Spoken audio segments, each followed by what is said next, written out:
Vigilance അന്വേഷണം ആവശ്യപ്പെട്ടുള്ള ഹർജിയിൽ ഇപ്പോൾ ഹൈക്കോടതി വിധി വന്നിരിക്കുന്നു. ഹർജികൾ തള്ളിയിരിക്കുകയാണ്. പൊതുപ്രവർത്തകനായ ഗിരീഷ് ബാബുവിന്റെയും ഒപ്പം മാത്യു കുഴൽനാടൻ MLA-യുടെയും ഹർജികൾ തള്ളിയിരിക്കുന്നു എന്ന സുപ്രധാനമായ വിധി വരുന്നു. മുഖ്യമന്ത്രി അടക്കമുള്ളവർക്കെതിരെ വിജിലൻസ് അന്വേഷണം ഇല്ല എന്നത് തന്നെയാണ് വ്യക്തമാകുന്നത്. അന്വേഷണം വേണമെന്ന ഹർജികൾ ഇപ്പോൾ ഹൈക്കോടതി തള്ളിയിരിക്കുന്നു എന്ന സുപ്രധാനമായ വിധിന്യായം വരുന്നു. മുഖ്യമന്ത്രി പിണറായി വിജയനും ഒപ്പം മകൾ വീണ വിജയനും ആശ്വാസമാകുന്ന ഒരു നിലപാടാണ് ഉണ്ടായിരിക്കുന്നത്. CMRL എക്സാലോജിക്കൽ ഇടപാടിൽ അഴിമതിയുണ്ടെന്നും ഇതിൽ വിജിലൻസ് അന്വേഷണം വേണമെന്നും ആവശ്യപ്പെട്ടുകൊണ്ടുള്ള ഹർജികൾ തള്ളി എന്ന വാർത്തയാണ് ഇപ്പോൾ വരുന്നത്.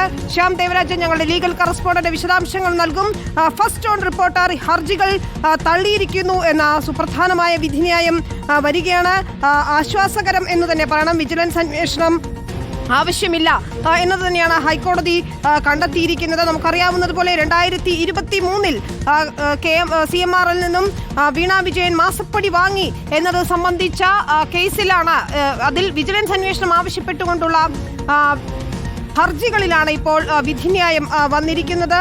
നമുക്കറിയാവുന്ന പോലെ SFIO അന്വേഷണം ഉൾപ്പെടെ തുടരുന്നതിനിടയിലാണ് വിധിന്യായം വരുന്നത്. വിജിലൻസ് അന്വേഷണം ഇല്ല എന്ന ഏറ്റവും സുപ്രധാനമായ വിധിന്യായം വരുന്നു. ശ്യാം ദേവരാജ്, എന്താണ് വിശദാംശങ്ങൾ?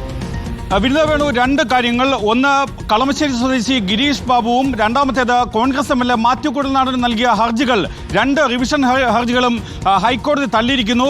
CMRL എക്സാലോജി കരാറിൽ വിജിലൻസ് അന്വേഷണം ആവശ്യമില്ല എന്നാണ് ഹൈക്കോടതി വ്യക്തമാക്കുന്നത്. രണ്ടാമത്തെ ഏറ്റവും പ്രധാനപ്പെട്ട കാര്യം, മൂവാറ്റുപുഴ വിജിലൻസ് കോടതി കടുത്ത നിരീക്ഷണങ്ങൾ നടത്തിയിരുന്നു ഈ ഗിരീഷ് ബാബു നൽകിയ ഹർജിയിൽ.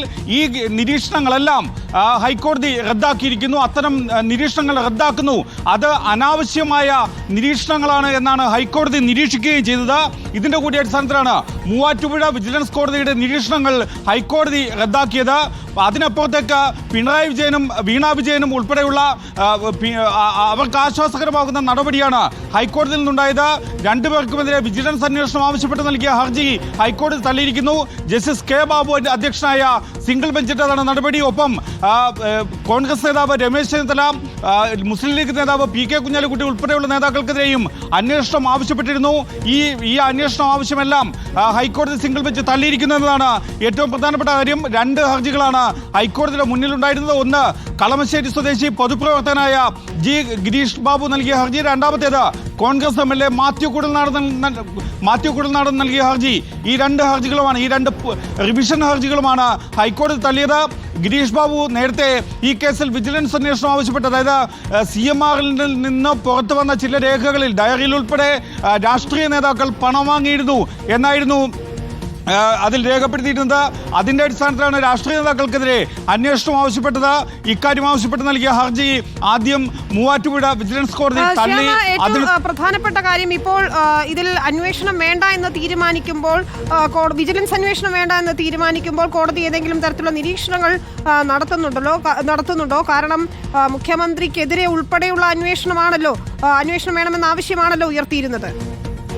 വിനിത വേണു, അങ്ങനെ ഒരു ആവശ്യമാണ് ഉയർത്തിയിരുന്നത്. പക്ഷേ ഈ വിധിന്യായം സമ്പൂർണ്ണമായി പുറത്തു വന്നിട്ടില്ല. അത് അല്പസമയത്തിനുള്ളിൽ പുറത്തു വരും. എന്ത് സാഹചര്യത്തിലാണ് വിജിലൻസ് അന്വേഷണം വേണ്ടതില്ല എന്ന് ഹൈക്കോടതി തീരുമാനിച്ചതെന്നാണ് ഈ വിധിന്യായത്തിലൂടെ പുറത്തു വരാനിരിക്കുന്ന വിധിന്യായത്തിലൂടെ അറിയാനിരിക്കുന്നത്. അത് അല്പസമയത്തിനുള്ളിൽ തന്നെ ഹൈക്കോടതി അതിന്റെ വെബ്സൈറ്റിൽ അപ്ലോഡ് ചെയ്യുമെന്നാണ് കരുതുന്നത്. ഏറ്റവും പ്രധാനപ്പെട്ട കാര്യം, രണ്ട് റിവിഷൻ ഹർജികളാണ്, പുനഃപരിശോധനാ ഹർജികളാണ് ഹൈക്കോടതിയുടെ മുന്നിലുണ്ടായിരുന്നത്. ആ രണ്ട് ഹർജികളും ഹൈക്കോടതി തള്ളിയിരിക്കുന്നു. Justice K. ബാബു അധ്യക്ഷനായ സിംഗിൾ ബെഞ്ചിൻ്റെതാണ് നടപടി, സുപ്രധാനമായ നടപടി. മുഖ്യമന്ത്രി പിണറായി വിജയൻ, മകളും എക്സാലോജി കമ്പനി ഉടമയുമായ വീണ വിജയൻ എന്നിവർക്കെതിരെ വിജിലൻസ് അന്വേഷണമാണ് ആവശ്യപ്പെട്ടിരുന്നത്. ഈ എക്സാലോജി കമ്പനിയുമായിട്ടുള്ള കരാർ അനുസരിച്ച് CMRL നിന്ന് മാസപ്പടി കൈപ്പറ്റി 1,76,00,000 രൂപ കൈപ്പറ്റി എന്നതായിരുന്നു ഏറ്റവും പ്രധാനപ്പെട്ട ആരോപണം. മറ്റ് രാഷ്ട്രീയ നേതാക്കൾ ഉൾപ്പെടെയുള്ളവർ ഈ മാസപ്പടി കൈപ്പറ്റി എന്നതടക്കമുള്ള ആക്ഷേപങ്ങൾ ഹർജിയിലൂടെ മുന്നോട്ട് വയ്ക്കുകയും ചെയ്തിരുന്നു. പക്ഷേ ഇക്കാര്യം ആദ്യം ഗിരീഷ് ബാബു നൽകിയ ഹർജി മൂവാറ്റുപുഴ വിജിലൻസ് കോടതി തള്ളുമ്പോൾ അതിൽ പറഞ്ഞത് ഇത് മാധ്യമ വാർത്തകളുടെ മാത്രം അടിസ്ഥാനത്തിലാണ്. അതുകൊണ്ട് തന്നെ അത്തരം ഒരു പ്രത്യേകമായ തെളിവുകളില്ല. അങ്ങനെ അതിൻ്റെ മാത്രം അടിസ്ഥാനത്തിൽ അന്വേഷണം നടത്താൻ നിർദ്ദേശം നൽകാനാകില്ല എന്നാണ് മൂവാറ്റുപുഴ വിജിലൻസ് കോടതി വ്യക്തമാക്കിയിരുന്നത്. ഈ നടപടി ചോദ്യം ചെയ്താണ് ഗിരീഷ് ബാബു ഹൈക്കോടതിയെ സമീപിച്ചത്. ഈ ഹർജി ഹൈക്കോടതിയുടെ പരിഗണനയിലിരിക്കുന്ന സമയത്താണ് ഗിരീഷ് ബാബു മരണപ്പെടുന്നത്. ഹർജിക്കാരൻ മരിച്ചാലും ഹർജി നിലനിൽക്കും എന്ന കാര്യമാണ് ഹൈക്കോടതി നേരത്തെ വ്യക്തമാക്കുകയും തുടർന്ന് അമിക്കസ് ക്യൂറിയെ നിയോഗിക്കുകയും ചെയ്തത്. അതിന്റെ അടിസ്ഥാനത്തിൽ കൂടിയാണ് ഹർജിയിലെ നടപടികളുമായി ഹൈക്കോടതി മുന്നോട്ട് പോയത്. രണ്ട് ഹർജികളിലും വ്യത്യസ്തമായി പരിഗണിക്കുകയും വ്യത്യസ്തമായ വാദം കേൾക്കുകയുമാണ് ഹൈക്കോടതി ചെയ്തത്. രണ്ടാമത്തെ ഹർജി കോൺഗ്രസ് MLA മാത്യു കുഴൽനാടൻ നൽകിയ ഹർജിയാണ്. മാത്യു കുഴൽനാടൻ നൽകിയ ഹർജിയും ഹൈക്കോടതി തള്ളിയിരിക്കുന്നതാണ് ഏറ്റവും സുപ്രധാനമായ കാര്യം. നിരവധിയായ ഗുരുതരമായ ആരോപണമാണ് മാത്യു കുഴൽനാടൻ ഉന്നയിച്ചിരുന്നത്. ഹൈക്കോടതിയിലും പുറത്ത് മാധ്യമങ്ങളിലൂടെ ഉന്നയിച്ചിരുന്നത്. പക്ഷേ ഈ വാദങ്ങൾ ഹൈക്കോടതി കണക്കിലെടുത്തിട്ടില്ല, പരിഗണിച്ചിട്ടില്ല എന്നതാണ് ഏറ്റവും സുപ്രധാനമായ കാര്യവും. രണ്ട് ഹർജികളും ഹൈക്കോടതി തള്ളിയിരിക്കുന്നു. അത് തന്നെയാണ് ആശ്വാസകരമാകുന്ന ഒരു വിധിന്യായമാണ് വീണ വിജയനെ സംബന്ധിച്ചിടത്തോളം ഉണ്ടാകുന്നത്. നമുക്കറിയാവുന്നതുപോലെ SFIO അന്വേഷണം ഉൾപ്പെടെ നടക്കുന്നു. കേന്ദ്ര സർക്കാർ ഇതിൽ SFIO അറിയിച്ചത് കോടികളുടെ അഴിമതി നടന്നിട്ടുണ്ട് എന്നായിരുന്നു ദില്ലി ഹൈക്കോടതി അറിയിച്ചത്. പക്ഷേ ഇവിടെ കേരളത്തിൽ അത്തരത്തിൽ അഴിമതി നടന്നിട്ടുണ്ട്, അതിന്മേൽ വിജിലൻസ് അന്വേഷണം വേണം എന്നുള്ള ഒരു ആവശ്യം ഉയർത്തുമ്പോൾ പക്ഷേ കേരളത്തിലെ ഹൈക്കോടതി ഇത്തരത്തിലൊരു നിർണായകമായ തീരുമാനമെടുക്കുന്നത് എങ്ങനെയായിരിക്കും കേസിന്റെ തുടർ നടപടികളെ എങ്ങനെ സ്വാധീനിക്കുക എന്നൊരു സ്വാഭാവികമായ സംശയമുണ്ടല്ലോ. അതല്ലെങ്കിൽ ഏതെങ്കിലും തരത്തിൽ സ്വാധീനിക്കാൻ ഇടയുണ്ടോ എന്നതാണ്. ഇതിൽ ഏറ്റവും പ്രധാനപ്പെട്ടത് മൂവാറ്റുപുഴ വിജിലൻസ് കോടതി ഇത് പരാതി രാഷ്ട്രീയ പ്രേരിതമാണ് എന്നടക്കമുള്ള ആക്ഷേപങ്ങൾ, നിരവധിയായ പരാമർശങ്ങൾ അതിൽ ഉൾപ്പെടുത്തിയിരുന്നു. ഈ ആക്ഷേപങ്ങളുടെ മൂവാറ്റുപുഴ വിജിലൻസ് കോടതി അതിൻ്റെ ഉത്തരവിൽ നൽകിയ എല്ലാ ആക്ഷേപങ്ങളും ഹൈക്കോടതി റദ്ദാക്കിയിരിക്കുന്നു. അത്തരം പരാമർശങ്ങൾ, നിരീക്ഷണങ്ങൾ അനാവശ്യമാണ് എന്ന് നിരീക്ഷിച്ചാണ് ഹൈക്കോടതി സിംഗിൾ ബെഞ്ചിൻ്റെ നടപടി. അതിനപ്പുറത്തേക്ക് ഗിരീഷ് ബാബുവും മാത്യു കുഴൽനാടൻ നൽകിയ ഹർജി തള്ളിയിരിക്കുന്നു. ഈ കേസിൽ വിജിലൻസ് അന്വേഷണമില്ല. നേരത്തെ ഈ സമാനമായ ഇടപാടിൽ SFIO സീരിയസ് ഫ്രോഡ് ഇൻവെസ്റ്റിഗേഷൻ ഓഫീസിന്റെ അന്വേഷണം നടന്നിരുന്നു. അത് പൂർത്തിയായിരുന്നു. അതിന്റെ റിപ്പോർട്ടടക്കം SFIO കേന്ദ്ര കമ്പനികാര്യ മന്ത്രാലയത്തിന് നൽകുകയും ചെയ്തിരുന്നു. സമാനമായ രീതിയിൽ ഇത് രാഷ്ട്രീയ നേതാക്കൾ നടത്തിയ അഴിമതിയാണ് എന്ന ആരോപണമാണ് ഗിരീഷ് ബാബുവും മാത്യു കുഴൽനാടനും ഹൈക്കോടതിയിൽ ഉന്നയിച്ചത്. ആ വാദമാണ് ഹൈക്കോടതി തള്ളിയത്. ഒപ്പം ഇതിൽ രണ്ടിലും വിജിലൻസ് അന്വേഷണം ആവശ്യമില്ല എന്ന നിലപാട് കൂടി സിംഗിൾ ബെഞ്ച് സ്വീകരിക്കുകയും ചെയ്തു. ശ്യാമ, അതിൽ അപ്പോഴും ആദായ നികുതി വകുപ്പിന്റെ കണ്ടെത്തലുകളുണ്ടല്ലോ. അതായത് ബാലൻസ് ഷീറ്റുകളിൽ ഇത്തരത്തിൽ കള്ളക്കണക്കുകളുണ്ട്, അതല്ലെങ്കിൽ കള്ളപ്പണം വെളുപ്പിക്കലിന്റെ പരിധിയിൽ വരുന്നു എന്ന EDയുടെ കണ്ടെത്തലുകൾ. ഇക്കാര്യങ്ങളിലൊന്നും അല്ലെങ്കിൽ അത്തരം കാര്യങ്ങളൊന്നും തന്നെ ഹൈക്കോടതി പരിഗണിച്ചില്ല എന്നത് വേണമോ മനസ്സിലാക്കാൻ? ഇതിൽ വിനോദ വേണു ഇതിൽ ഏറ്റവും പ്രധാനപ്പെട്ട കാര്യം, ഇത് രണ്ട് അന്വേഷണ ഏജൻസികളാണ് അന്വേഷണത്തിനായി വേണ്ടത്. അക്കാര്യത്തിൽ വിജിലൻസ് അന്വേഷിക്കേണ്ടുന്ന ചില കാര്യങ്ങളുണ്ട്. അക്കാര്യം അന്വേഷിക്കാൻ വേണ്ടിയാണ് വിജിലൻസിനെ നിയോഗിക്കണം എന്ന ആവശ്യം ഈ രണ്ട് ഹർജിക്കാർ ഹൈക്കോടതിയിലും ആദ്യം കീഴ്ക്കോടതിയിലും സെഷൻസ് കോടതിയിലും ഉയർത്തിയത്. കാരണം രാഷ്ട്രീയ നേതാക്കൾ മാസപ്പടി വാങ്ങി CMRൽ നിന്ന് എന്നതായിരുന്നു ഉയർന്ന ഗൗരവതരമായ ഒരു ആക്ഷേപം.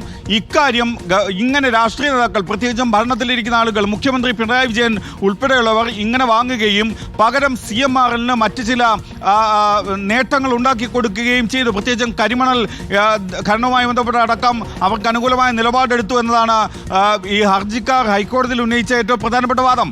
അങ്ങനെയെങ്കിൽ ആ ഘട്ടത്തിൽ, അതായത് അത്തരം വാദങ്ങൾ അഴിമതി നിരോധന നിയമത്തിൻ്റെ പരിധിയിൽ വരുമെന്നും അതുകൊണ്ട് വിജിലൻസ് അന്വേഷണം ആവശ്യമാണ് എന്ന കാര്യവും കൂടിയാണ് ഹൈക്കോടതിയിൽ മാത്യു കുഴൽനാടൻ MLAയും ഗിരീഷ് ബാബുവിൻ്റെ അഭിഭാഷകനും ഉയർത്തിയത്. പക്ഷേ ഈ വാദങ്ങൾ ഹൈക്കോടതി പരിഗണിച്ചിട്ടില്ല. ഇതിന് എന്തെല്ലാം നിരീക്ഷണങ്ങൾ നടത്തിയെന്ന കാര്യത്തിൽ ഇനി നമുക്ക് വ്യക്തത വരേണ്ടതുണ്ട്. അതിന് ഹൈക്കോടതി ഇതിൻ്റെ വിധിന്യായം അല്പസമയത്തിനുള്ളിൽ ഹൈക്കോടതിയുടെ വെബ്സൈറ്റിൽ അപ്ലോഡ് ചെയ്യും. അപ്പോൾ നമുക്കിത് ലഭ്യമാകുകയും ചെയ്യും. അങ്ങനെ ലഭ്യമാകുന്ന സമയത്ത് ഈ വിധിയുടെ വിശദാംശങ്ങൾ എന്താണ് എന്ന കാര്യം നമുക്ക് പ്രേക്ഷകരിലേക്ക് എത്തിക്കുകയും ചെയ്യാം. ഈ രണ്ട് ഹർജികൾ തള്ളിയിരിക്കുന്നു. രണ്ട് ഹർജികൾ തള്ളാനുള്ള കാരണം എന്തെന്നതാണ് ഇനി പുറത്തു വരാനിരിക്കുന്നത്.